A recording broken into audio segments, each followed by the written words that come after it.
পাকছে, তারপর সুলতে না অনেক সুন্দর লাল, মানে কি চলতে গেলে ভিতরে অনেক পাকা, কিন্তু চলতে গেলে মনে হয় কাঁচা আমের মতো চলে। হ্যাঁ, পাকা আম কিন্তু এইভাবে চলা যায় না।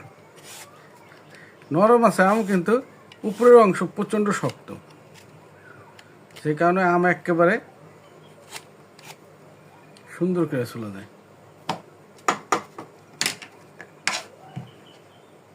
এইটা সবচেয়ে বড়